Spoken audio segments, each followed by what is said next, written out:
porque la vida es de colores y matices. Escúchanos por Spotify o venos por YouTube.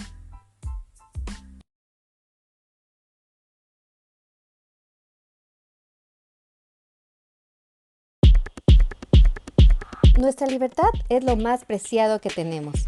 Y en esta vida de colores y matices, hay quienes no solo rompen las reglas por recuperarla, sino también las rejas. De estos personajes nos habla nuestro invitado en su libro Rejas Rotas, Fugas, Traición e Impunidad en el Sistema Penitenciario Mexicano. Hoy nos acompaña nuevamente mi querido amigo Luis Carlos Sainz. El especialista en todo este tema de la criminalidad mediática. Me lo aprendí, lo estuve estudiando, hice planas y planas después de la primera entrevista. ¿Cómo estás? Con el gusto de saludarte, gracias por invitarme otra vez. Ay, gracias. Te tengo una bebida, tu bebida favorita. A ver, ¿qué? Tu tinto merlot. Ándale. No sé de vinos, muchachos, pero ahorita se va a dar cuenta el que... A ver. Que de efecto no sé. No voy a hacer de ese de bote, ¿eh? Sí. Muchas gracias. Gracias. Producción. No vaya a ser de esos vino tinto de bote de cartón que sabe horrible, ¿verdad? Pero de ese te dan en todos lados. Muchas gracias. Gracias. Buenísimo, ¿verdad? Buenísimo. Buenísimo. A otros programas en los que he ido que te dicen que te dan vino tinto, la gente cree que es vino tinto, es jugo de arándano. Oye, pero tú me diste de jugo de rábano, ¿de qué es esto? Es betabel, perdón, betabel, confundo. Betabel, el betabel es el rojo. Lo hago por tu bien. Dijiste que dejaste el cigarro la vez pasada y ahora vas a decir, y dejé el vino a partir del programa. Bueno. Así que... Mira, si fuera rábano es bueno para la tos, y ¿sí? si fuera betabel, para otro montón de cosas, para la circulación. Ah, mira. Voy a tomar mucho jugo de betabel, porque sí está ahorita la cuestión de la circulación. Ándale, Tráfico, sí, el trafical, sobre todo periférico, ¿no sabes? Así es. Sí, mira, lo que sí tengo hoy a la mano. Mi libro de Rejas Rotas, autografiado y dedicado, muchachos. Y eso es lo que platicábamos la vez pasada que nos vimos, acerca de los casos y personajes, vaya, que redactas aquí y que después te los topas frente a frente, ¿no? Así es. Cuéntanos alguno de esos casos. Bueno, el libro se elabora en 2012, se publica en 2013, por ahí en marzo salió, y trata de las fugas del penal de Puente Grande que ha habido en la historia a partir de su creación, que todo el mundo piensa que es un penal. Cuando hablamos del penal de Puente Grande, todos dicen, el penal. El penal de Puente Grande. Y son varios, ¿no? O sea, hay uno para procesados, hay uno para sentenciados, hay uno de mujeres y hay uno de máxima seguridad de administración estatal. Ah, eso es lo que yo creo. Y había otro que era de máxima seguridad de administración federal, conocido como el Ceferezo II, de donde se fugó el Chapo Guzmán en 2001. Pero todos están como en el mismo... Es un complejo penitenciario. Se le llama el complejo penitenciario de Puente Grande a los 4 de administración estatal. Y el otro estaba aparte. Incluso una línea imaginaria los divide porque el complejo penitenciario con sus 4 cárceles está en Tonalá. Y a unos metros de distancia... Pero ya en el municipio del Salto está el Ceferezo II, que tiene una entrada por otro lugar y actualmente está como elefante blanco, porque ya no hay presos ahí. Los mandaron a Michoacán y a Chiapas y a otras partes del país. Yo creí que porque ya no había. Entonces, cuando hablamos del penal de Puente Grande, lo hacemos de manera genérica. Y estas fugas son en los penales de hombres, reclusorio preventivo y centro de reinserción social, que eran los que ya existían desde el 80 y el 81. Y ahí se dieron las primeras fugas. Entonces son 43 casos, si no me equivoco, 43 eventos de fugas, donde en una se fugaron 2, en otros 5, en una 13, que ha sido la más numerosa. Y de eso trata precisamente este libro, ¿no? De las fugas de ahí, de los penales y de los presos que quedaron en calidad de depósito en hospitales civiles y también de ahí se pelaban. No manches, o sea, como aquí dice, ¿no? Por ejemplo, fugas, traición e impunidad. O sea, ¿cuánta impunidad? Y digo, yo creo que a la fecha, ¿no? Son factores que se conjugan, ¿no? Nadie escapa, o muy difícilmente escapa de manera limpia de una cárcel. Casi siempre necesitas mínimo la colaboración de una persona. La que te se haga de la vista gorda, la que te abra la reja, Okay, sí, la que te proporcione los implementos para fugarte. Entonces, puede ser servidor público o puede ser alguien ajeno a la institución. Okay. O sea, porque a fuerza sales algo, o sea, por una puerta, vaya, a lo que voy es que no todo el mundo sale por un túnel. No, ¿no? o sea, sales no. por la puerta o sales por la muralla, escalando, pero hay torres de vigilancia, entonces alguien no hace bien su trabajo, entonces influye en que escape la persona. No, es que fue limpia la fuga porque escaló la barda, se brincó, no dañó el muro, no lesionó a nadie, no dio dinero. Pues sí, ¿y qué pasó con los de la Torre 6 y los de la Torre 7, no? ¿Dónde O sea, estaban? ¿qué estaban haciendo? Entonces hay una omisión y serán sancionados por ello. Pero son sancioncitas pequeñas, ¿no? Por eso sigue habiendo fugas. Entonces, con una buena cantidad de dinero, y a veces ni tanto dinero, sino poco dinero, se aceitan esas bisagras de las puertas para que se abran, ¿no? Órale.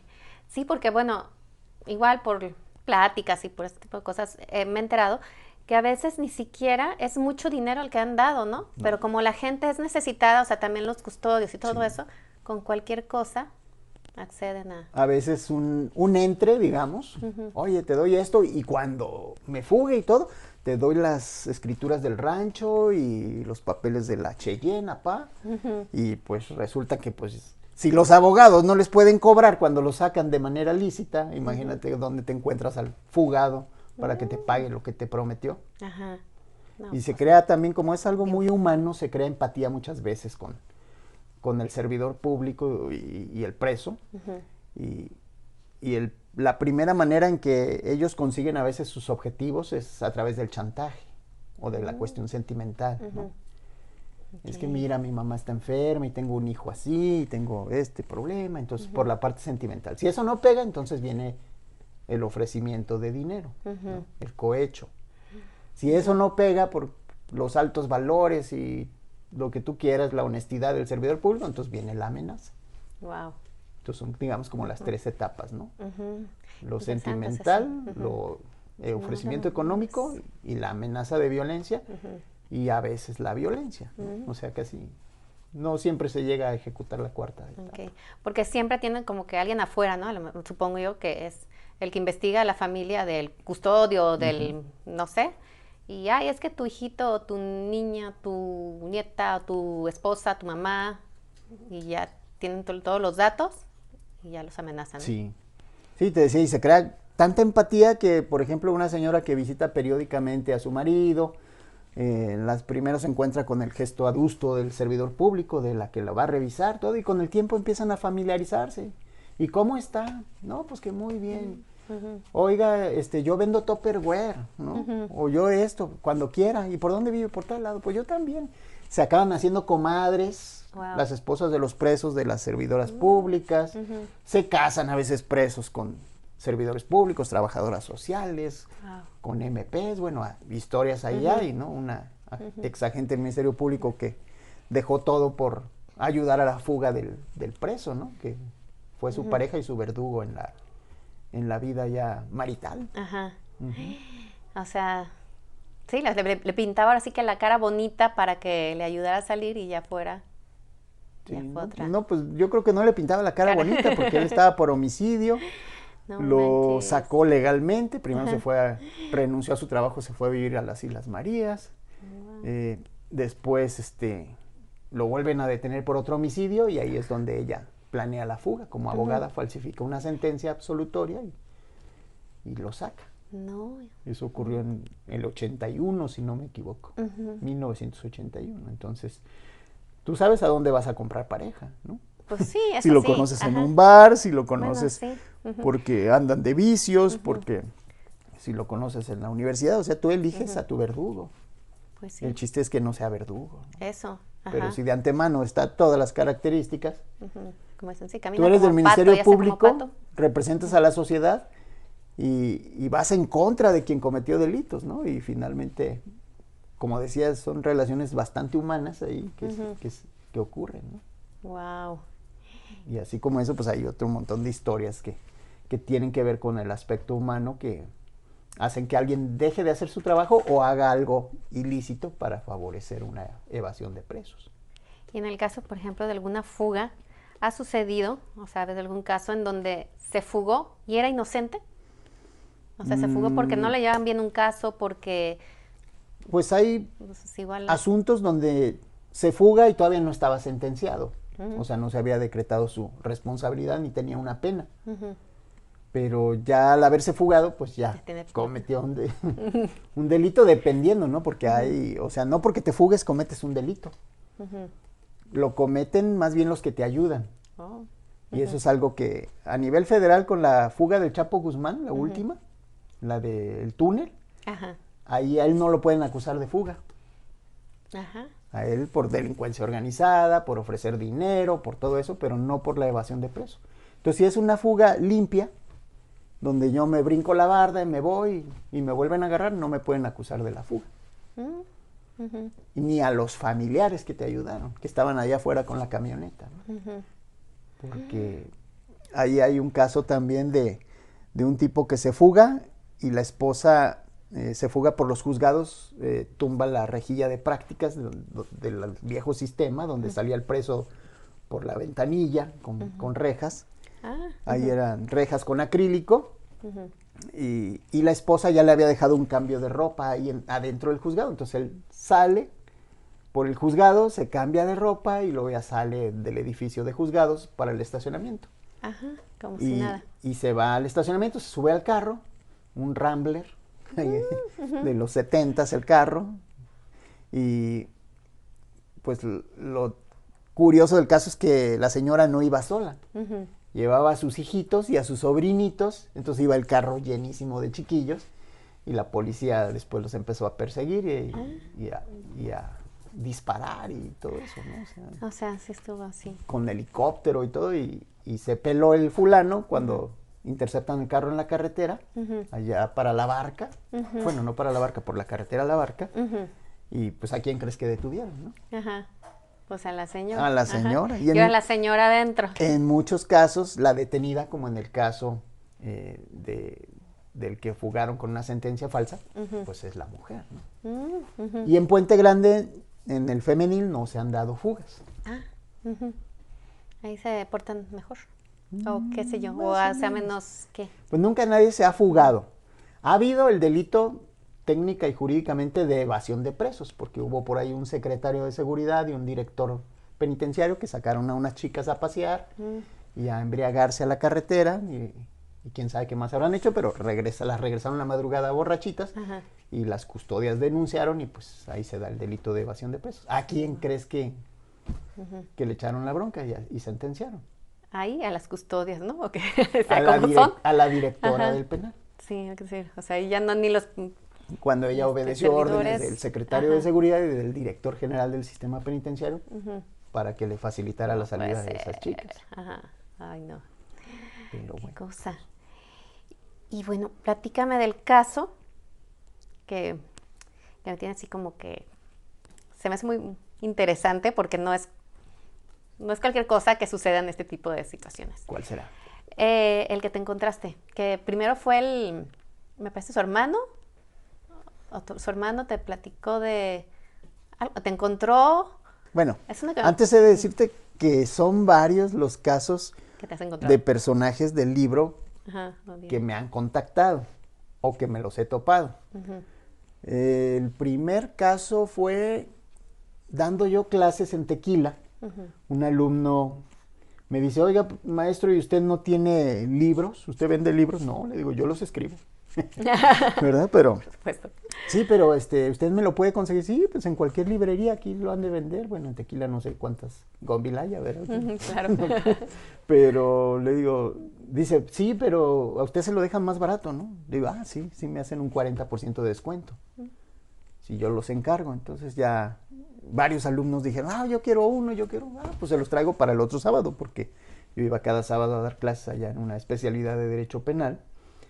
Y me preguntó ese alumno, dice, oiga, profe, una persona que haya tenido problemas con la justicia, ¿puede hacer negocios?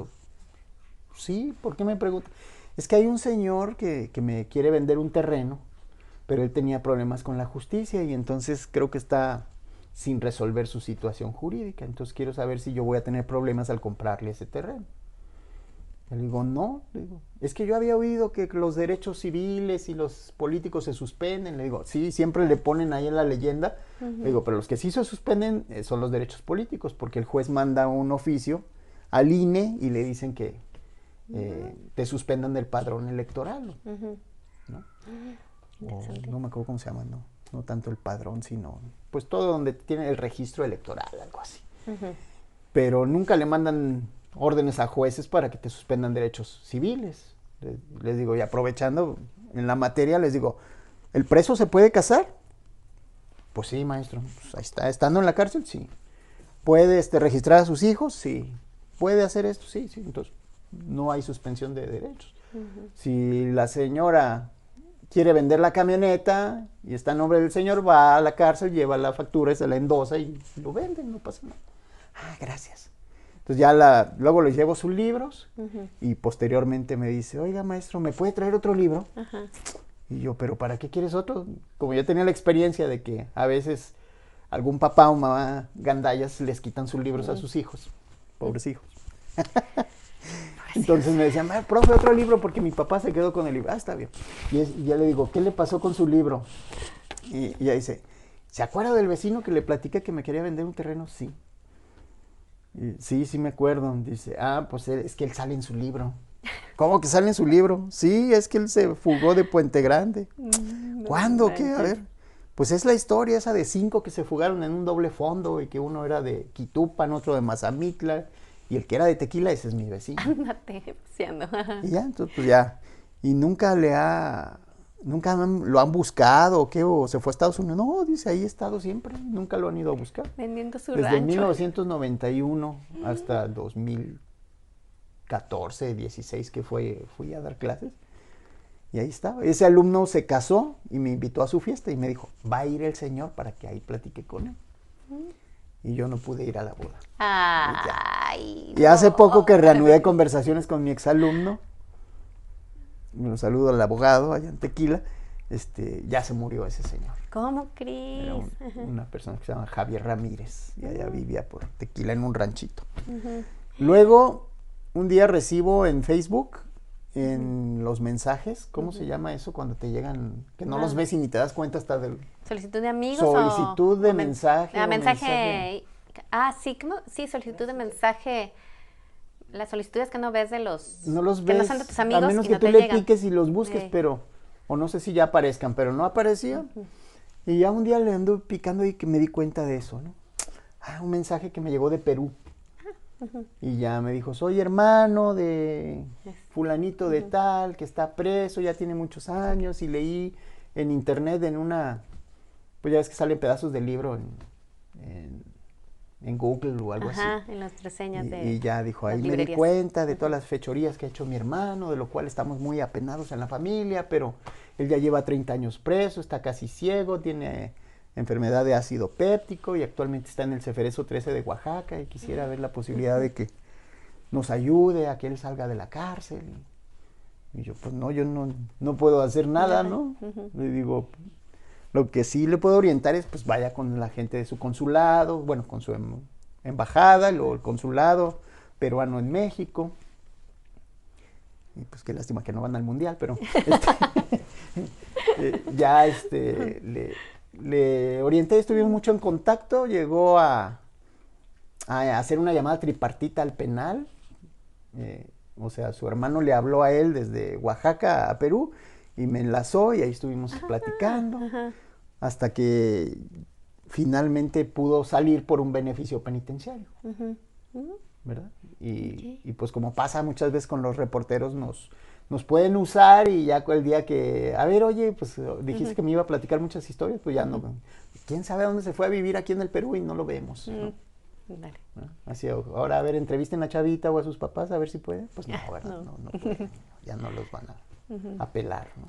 Luego también por ahí me contactó también por mensaje del Face, de esos invisibles, otro personaje que fue de las primeras fugas que hubo en Puente Grande, que es el señor Ramón, al que le mando un saludo, porque pues ahí tenemos por lo menos saluditos de buenos días seguido. Él se dedica ahora a la seguridad privada. Ándale. Ya tiene, no sé, pero ya muchos más años.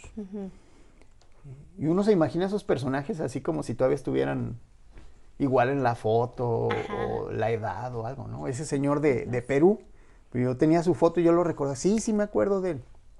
Y ya cuando me dice, ya tiene 60 y tantos años, es cuando te cae el 20 y dices, ay, yo también. Es cierto, todavía no. Y acá don Ramón también, él fue de las primeras fugas, y lo que me decías del hermano, la confusión fue en que esa fuga se llamó cambio de prisionero, porque tenía poquito de inaugurado el CRS en Puente Grande. Él tenía 18 años cuando cayó por un homicidio, y en una ocasión fue a visitarlo su hermano de 16, se parecían mucho y entonces cambiaron de lugar. Ya estaba planeado. Y entonces ya yo le dije, oiga, don Ramón, ¿y por qué no me platica la historia? Dije, a ver si quiere, si no le perjudica, porque ahora pues es una persona que tiene un trabajo, un empleo fijo, lo están rotando de empresas para cuidar y todo eso, pero me dijo, no hay problema. Y entonces nos vimos ahí en una cafetería de Chapultepec y ahí platicamos de eso y de muchas más cosas, y fue muy, muy padre, ¿no? Oye, ese está sí muy interesante. ¿Por qué? Sí, yo lo tengo en mi canal. Así que vayan yo tengo mi canal que casi no lo alimento, pero ahí en Rejas Rotas MX, ahí está la historia de don Ramón, que se llama Cambio de Prisionero, ¿no? Qué interesante, o sea, es que no me cualquiera. Quiero acordar de otro. Otro también. Ese lo conocí a principios de año. El año pasado hubo muchas dificultades en el penal del Ceferezo 17 en Michoacán, y porque ahí están la mayoría de los que estaban en el Ceferezo 2 de Jalisco. Los mandaron a Michoacán, igual que a los custodios, todo el mundo, médicos, trabajadores sociales, criminólogos, son de Jalisco y están en Michoacán. Y había un preso muy persistente ahí defendiendo a los otros presos, y entre las cosas que peleó fue los precios de los productos que les venden en las tienditas. Que si aquí a un rastrillo Gillette te vale 30 y tantos pesos, pues allá adentro te vale 70, ¿no? No manches. O una Coca-Cola, o un agua, o lo que como sea, si te le en aumentan Cancún. muchísimo el precio, exactamente, y ellos pues ni fuentes de trabajo tienen actualmente en ese penal. Entonces la familia es la que tiene que amortiguar sus gastos. Y él le ganó la controversia a las autoridades penitenciarias, y la Profeco ordenó que en todos los ceferezos se equipararan los precios ahí adentro iguales a que los de acá afuera, ¿no? Comparando con cadenas de supermercados, etcétera. Y él recuperó la libertad. Y él también aparece en mi libro. ¿Y él por qué aparece ahí si no se recuperó su libertad?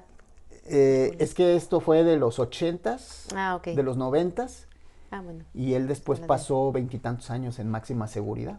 Él estuvo aquí en Puente Grande en máxima seguridad, luego lo mandaron a Oaxaca, estuvo en Guanajuato, estuvo últimamente en Michoacán, estuvo ¿Y por qué de turismo penitenciario? Él era robabancos. Ándate. De la época de la Banda del Pollo. Incluso de la zona del Pollo, y bueno, conocido de esa Banda del Pollo. Y ahora es una persona que es activista de los derechos humanos de las personas privadas de la libertad. Wow. Y que, o sea, tú adviertes, y ya con el trato y ya los meses que lleva afuera y las cosas que ha hecho, y el esforzarse en tener conocimientos jurídicos, todo eso, ves que sí hay casos en que la reinserción social es posible. Eso. Y ya nunca hemos tocado el tema de ese. O sea, él no me lo ha dicho, yo no se lo he preguntado. Y pues más bien me pasa chismes de lo que está pasando, que están interponiendo amparos contra esto, contra aquello. Pero no le he preguntado. Él fue frustrada su fuga, sí logró salir del penal, Wow. junto con un sujeto que tiene un capítulo aparte ahí que se llama el Chino Fugas. El Chino Fugas se escapó 3 veces del reclusorio preventivo. 3 veces. Wow. Y en una de esas 3 fugas, él fue como el acople, como dicen, ¿no? Tenían planeado fugarse 3 sujetos y a él se lo encontraron en un pasillo hacia los juzgados donde iba a hacer la fuga y entonces dijeron, no, este se viene con nosotros porque no vaya a rajar ahorita. Entonces, ahora sí que lo fugaron. Ajá. Y ya lo recapturaron allá afuera. Wow. Qué interesantes casos. Y sabes que ahorita también resalta que siempre creemos que quienes están tras las rejas son aquellos que mataron, o los mocha orejas, o cosas así, ¿no? Pero, o sea, un robabancos, o sea, que la casa de papel, ¿no? No, pues ya viste lo ya de los contenedores en Manzanillo que se robaron 20 con oro, sí, plata, ¿cómo zinc. es posible que se robaron eso? Pues o sea, sí, ¿cómo? no. Pero pues ahí hay mucha impunidad. Pues ya ves ahora que van mucho al gym, yo creo que Ándale, sí. se cargaron 20 contenedores de... Es absurdo. Ajá. Entonces sí, o sea, en la cárcel podemos estar cualquiera. Desde por un choque y que no tengas para la fianza, Ah, sí. hasta cosas gravísimas, ¿no? Pero hay delitos que no son tan graves y te puedes ver inmiscuido. Trabajas en una empresa, alguien hace un desfalco y a lo mejor te tocó hacer una firma de algo involuntariamente o porque era tu obligación firmar y no te diste cuenta y vas para adentro, ¿no? Entonces cualquiera podemos estar. Ni están las personas más malas, ni acá afuera estamos los más buenos. ¿Verdad? Qué fuerte. No, esto está, o sea, lo que les comentaba, pues, en el programa pasado, que es como, acá me quieren quitar el libro, mi libro. Pero las cosas súper interesantes que a veces, volviendo al tema de la criminalidad mediática, vemos, no sé, como dices tú, ay, el accidente aquí, en la esquina, un choque, no sé qué, y luego que se roban los 20 contenedores, y luego que acá otra cosa, y toda la historia que comienza a partir de eso, ¿no? Con las personas, con los personajes que están en esas historias. Pues lamentablemente mucho de la criminalidad mediática se da volviendo famosas a las víctimas. O sea, convierten en protagonistas muchas veces a las víctimas, ¿no? Las víctimas más que a quién fue o por qué fue o qué pasa, ¿no? O sea, como en el caso de Devani, ¿no? Ajá. O sea, ahí unos ya dicen, no, es que el papá está muy sospechoso. Ajá. O es que Devani andaba en quién sabe qué cosas, ¿no? Y la verdad, ese tipo de casos se mediatizan y no sabemos la verdad. Ándale, ya no sabes ni qué pensar. Ni siquiera cercana nuestra teoría a qué fue lo que pasó. Y yo no tengo ninguna teoría. No tengo ni la menor idea. Sí, igual. O sea, ¿de qué pasó? Porque las autoridades dicen una cosa, luego se desdicen. Luego el papá entra ahí, luego entran gente que, pues ya hasta youtubers que se hicieron famosos con ese asunto, ¿no? Unos que tuvieron que ir a Estados Unidos, ¿verdad? Por amenazas, o sea, se convirtió en un show. Eso. El caso de la desaparición y muerte, bueno, no fue tanto desaparición como otras personas que desaparecen y no los hallan nunca o los encuentran al tiempo, sino hay una salida de noche de una chica. Se acabó en tragedia, ¿no? Ajá. Sí, porque eso fue bien curioso. Primero fue Devani. Ay, ¿dónde está Devani? Primero Devani, la víctima, era la protagonista. Después fue entre el papá. El papá y las amigas y el chofer del Didi habían sido los malos. Y luego después salen a hablar ellos y, entonces las víctimas son las amigas y el chofer porque ellos hicieron lo posible, bla, bla. Ajá. Y así entonces se fue extendiendo. Luego después, los malos, los de la fiscalía, porque estaban en la rueda de prensa, estaban riendo. O sea, y luego ya después salen otras declaraciones de que no nada es cierto. Entonces ya no sabes ni qué pensar, ¿no? Pero... Y así como ese caso, pues hay muchos, ¿no? O sea, mediáticamente lo que venda es lo que se informa, pero hay veces que se degenera a este grado, ¿no? Y afecta a la procuración y a la impartición de justicia. Todo ese manejo que se le da. Exacto. Y que no siempre es intencional, o sea, el reportero sale a la calle a buscar su chisme. Ajá. Y va a querer traer lo más atractivo y venderlo de una manera atractiva como se lo exige la empresa, sus jefes, la empresa. Y otras de las veces no, ese reportero a lo mejor es nuevo, no tiene muchas herramientas, conocimientos. Y otras veces sí puede ser inducido a que diga o lo venda de tal forma, ¿no? Ajá. Entonces ahí es donde vamos a encontrar un montón de versiones y que espectacularizan un caso donde lo más importante era la víctima. Ay, Luis Carlos, pues muchísimas gracias por platicarnos el día de hoy sobre las fugas y sobre todo este tema de tu libro y estos casos que pues está muy interesante saber que, o sea, no solamente son pues criminales o no solamente son, ¿cómo se les puede llamar a los que están ahí? Presuntos o imputados, o si están sentenciados o si están procesados. Presuntos criminales. De hecho, así nos decían cuando yo reporteaba, era presunto. Sí, ya cuando está sentenciado, entonces ya no es presunto, se supone que es el homicida, confesó, sí confesó, y una terminología ahí que se va adoptando y que viene histórica, ¿no? Entonces, tú cuando entras ahí a la nota policíaca no inventas tu vocabulario, agarras el que existe, el que tuvieron los anteriores reporteros y lo que se oye en el medio. Eso, lo vas haciendo. Pues, por ejemplo, cuando ocurre un robo o ocurre un homicidio y el delincuente escapa y que todos dicen, se dio a la fuga, ¿no? Ajá. Y ahí dice, se dio a la fuga, 5 palabras. Pues, huyó, es más sencillo, ¿no? Ajá. Y sin que sea parte de ese lenguaje que se emplea ahí. Exacto. Y ya se califica menos, pero la época de los 40, 50, todavía hasta los 70 había un argot muy especial que empleaban los. Sí, de hecho ayer estaba oyendo una noticia policíaca y también hacía una palabra que no me acuerdo qué palabra era, pero la usó el reportero y aparte le hizo énfasis, que así de, o sea, para hacerla más impactante. Pero sí, yo recuerdo, pues a mí me tocó, todo era presunto, el presunto, homicidio, el presunto, ladrón, el presunto, tal. Que de todos modos la gente cuando recibe la noticia ya lo sé culpable. Sí, no se queda con el presunto, dice ese. Ajá. Y si al rato lo sueltan, va a decir, mira, hubo corrupción, cuando realmente esa persona no había cometido un delito, ¿no? Ajá. Entonces le exhiben el violador o el presunto violador y al rato lo sueltan, dicen, no, pues es que hubo dinero. Exacto.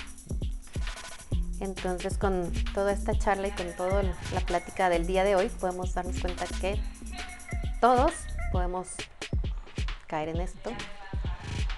Como decías tú, ni allá están todos los malos, ni acá estamos todos los buenos. Y puede ser desde cualquier delito, o incluso que ni siquiera son delitos, como decías, un accidente, que ni siquiera... No, si es delito. Bueno, o dependiendo. sea, si es accidente no es delito, pero si es un hecho de tránsito donde hubo sangre... Eso, ya ahí se convierte en delito. Sí, o sea, yo choco, daño el poste, ya ahí daño las cosas, lesionó a alguien o se muere alguien, ya hay homicidio culposo, entonces sí hay delito. O sea, sí hay delito, pero hay delito. Digamos, es que tú sales de tu casa, digo, en ese tipo de casos, no llevas la intención. Que no lleves ninguna intención, claro. A menos que seas un psicópata acá. Mira, 10 puntos, 20. Entonces, que eso es lo que está pasando ahora con muchos jóvenes. Sí. O sea, lo que pasó recientemente en Estados Unidos, tanto en la escuela como en el supermercado, si te fijaste en esos casos que, como dices, aunque no los sigamos, te llegan. Ajá, me llegó el de la escuela, el del supermercado. Te llegan esos desgraciados de Uno TV o ¿cómo se llaman eso? Uno TV, sí, cierto. Ajá. Y a cada rato te llegan mensajes. El chavo, el primero que grabó todo en su gorra, casco, no sé qué era. Pues ese cuate obviamente juega mucho videojuego, ¿no? El Fortnite y todo ese tipo de cosas. Y le dice, es que no son tan peligrosos, ¿no? Pues dale un arma a ese niño de 10 años, de 12 años. Y la va a querer usar para... Te va a hacer algo así como lo que él juega. Exacto, ¿no? Yo siempre he estado en contra de los videojuegos. Yo no estoy en contra, pero sí de la regulación, de que los papás estén al pendiente. Porque no, es que nomás juega 2 horas, ¿eh? 2 horas de destrozar cabezas a balazos, de robar autos, de comprar armas. Porque al rato, bueno, me tocó un caso muy cercano, donde un chavito de 10 años usó la tarjeta de débito o de crédito del hermano de 18 para comprar armas en el juego. Y se compró un cuerno de chivo, no sé cuántos dólares le dejó en cero su tarjeta. El niño de 10 años. No manches. Entonces, eso quiere decir, serían capaces muchos niños de hacer lo que sea con tal de tener los videojuegos. Como cuando nosotros estábamos chicos que comprábamos cartitas para llenar nuestros álbumes y éramos capaces de volarnos un sobrecito de la tienda, ¿no? Para ver si me salía no recuerdo haberlo hecho, la cartita de Lince, que era la más difícil. Siempre álbum de lucha libre, no sé, o del Amor es. El Amor es, ese sí fue. Disneylandia. Típico. Pues a eso jugábamos nosotros y podíamos de travesura volarnos un sobrecito de cartitas, ¿no? Pero sí, éramos más buenos. O pelearnos y quitarle todas sus cartitas al otro niño. Rapárselas en los voladitos con la moneda. Yo era la que le robaba las tarjetas. Digo, de una sola cara. Sí, o sea, está muy cañón. Fíjate, ahorita que hablamos de estos casos, me acordé de este chavo que era familia de los que corrían carros. Sí, de Gigal. Ajá. Ese también yo creo que, no sé en su mente qué habría, pero para haber hecho, o sea, papilla o trizas, los 2 carros, y a esa velocidad y todo, también fue así como dices, o sea, volvemos a lo entre lo imprudencial o lo intencional, lo que ibas. Lo doloso. Sí, ahí sí no estamos en la mente del chavo, y es precisamente donde la criminología se auxilia de la psicología, de otras ciencias, para tratar de establecer las causas. Nada más que en los hechos de tránsito, en los llamados accidentes, ¿verdad? No interviene tanto la cuestión criminológica. No interesa tanto, no se ha desarrollado tanto como en los hechos dolosos. ¿Verdad? Cuando ves la intención y el dolo y la maldad, perversidad y todo. Entonces, en la cuestión de los hechos de tránsito o hechos viales no se ha desarrollado mucho la cuestión de la criminología. Yo creo que porque se consideran como algo fortuito, impericia, negligencia del conductor, o es que a lo mejor se iba con los efectos de algún embriagante o de alguna sustancia tóxica, y como que se justifica y dice, entonces ya entendí por qué ocurrió, porque iba muy mal el chavo. Que no estoy hablando del caso que estabas comentando, ¿verdad? Pero se justifica, y entonces ya no se investiga a fondo realmente en la mente. A lo mejor fue algo intencional, ¿no? Digo. Dale, o sea, tantos accidentes o tantos hechos calificados como accidentes, donde alguien se mata y se desbarranca, o sea, no sabes si realmente se suicidó. Y nunca se va a saber. Porque en esa parte no se ha desarrollado tanto. Ni interesa la investigación, igual que en los suicidios. Ya se suicidó. Más bien lo suicidaron. ¿no? O sea, sí, se da por hecho, ¿no? Sí, o sea, y además llega la policía, llegan los peritos y otro asunto resuelto. Tenemos un montón que no podemos resolver. Oye, pero ¿y si? No, déjalo, es un suicidio. Tanta cosa que hay detrás de nosotros. Por eso vamos a seguir platicando en el siguiente. O sea, ya te estoy comprometiendo a hacer otro programa para platicar de eso que también me ha llamado mucho la atención. Así que la mente del criminal, la mente de... Pues esto que estamos... La criminalística. No, la criminología. Criminología, pues. Les digo, no. Pero sí, o sea, saber, nacen o se hacen, realmente, o sea, ¿ha habido algún caso en que digas, fue un accidente? Y no es cierto, o sea, dejó el gas a fuerza, abierto para morir y matar a toda su familia, y no era realmente que fue un accidente. O sea, no sé, todo ese tipo de cosas que pasan. Por ejemplo, me acuerdo del Mocha Orejas, que decían que él no tenía, creo que la amígdala no le funcionaba, una cosa así, entonces él no tenía ese como dolor humano, dolor hacia la otra persona. ¿Cómo se le llama? La llamada temibilidad, Mm, ¿verdad? Ajá. Hay gente que es intimidable, insensible y puede en un momento dado hacer cosas que no tengan ningún tipo de remordimiento. Pues entonces platícanos de eso la próxima vez que vengas. Ok. Que espero que sea pronto porque esto está buenísimo.